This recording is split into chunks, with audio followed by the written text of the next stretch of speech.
Clay Wilson last updated 0500, September 2, 2017. Just a girl from Kaikohe, doing my thing and playing rugby. Portia Woodman still finds it strange to consider herself a star. Portia Woodman is a woman on multiple missions. Officially on leave, Woodman has been back at her Tauranga base for just a couple of days after playing a starring role in New Zealand's 5th Women's Rugby World Cup title. She arrives for her interview still wearing her black ferns polo. Her pride in it is radiated via an infectious smile, offering a clue to a major item on her to-do list.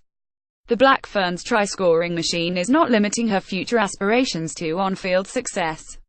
The impressive greenstone carving hanging from her neck hints at another.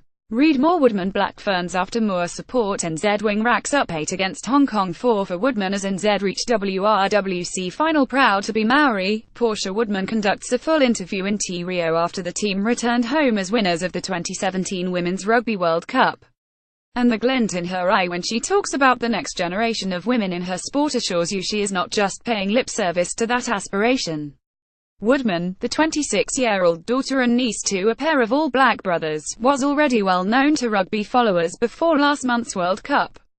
But her feats in Ireland, the electric wing scored 13 tries in 5 games, including an eye-popping 8 in one match, have thrust her firmly into the public consciousness.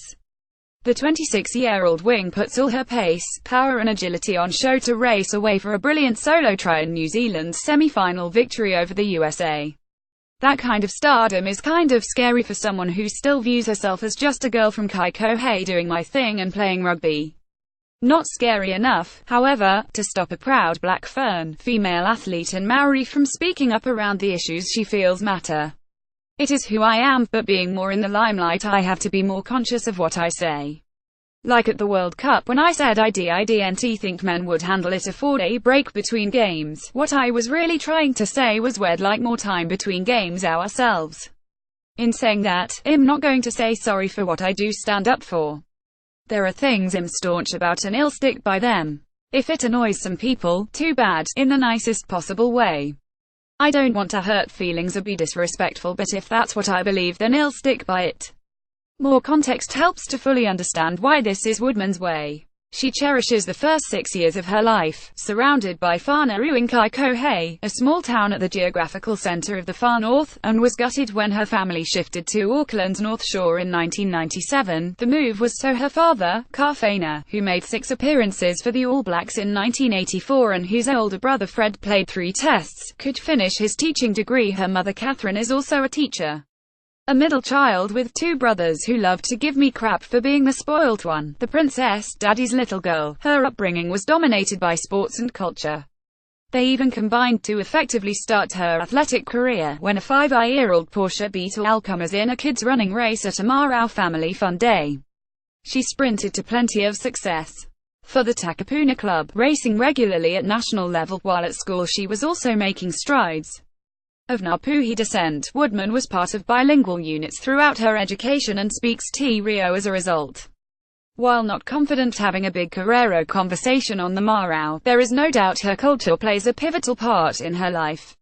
Especially now she has the platform to use it in positive ways. We are tangata whenua, from this land, and for me to connect back to where I come from is huge. Then I can show people that and continue the path of where I want to go. Being able to pass on is big for me.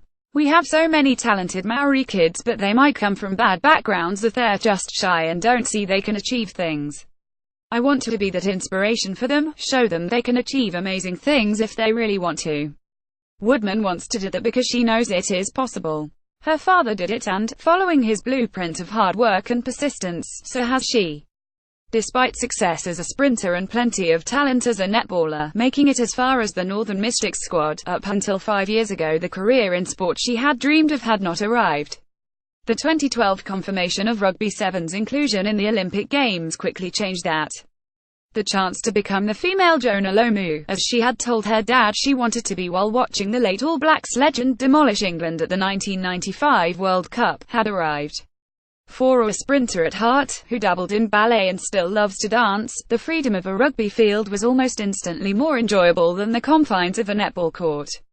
Within a year, Woodman had a semi-professional Sevens contract with New Zealand Rugby.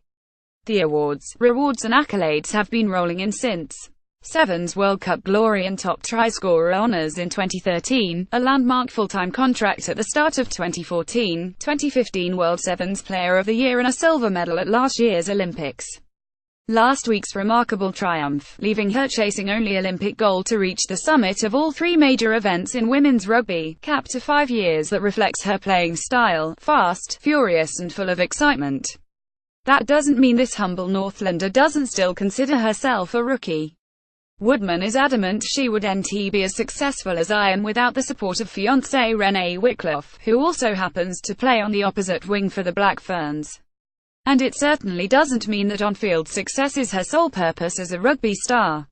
What we want to do is to inspire young girls out there. We've had huge growth in women's rugby since the Olympics came round, and we want that to grow even more. The exciting thing is we are talking about it, it's nice to have it out there and be having that discussion, and it's just really special to have people recognizing women's rugby players and female athletes. While she is enthusiastic about progress, Woodman knows demanding big gains overnight is unrealistic.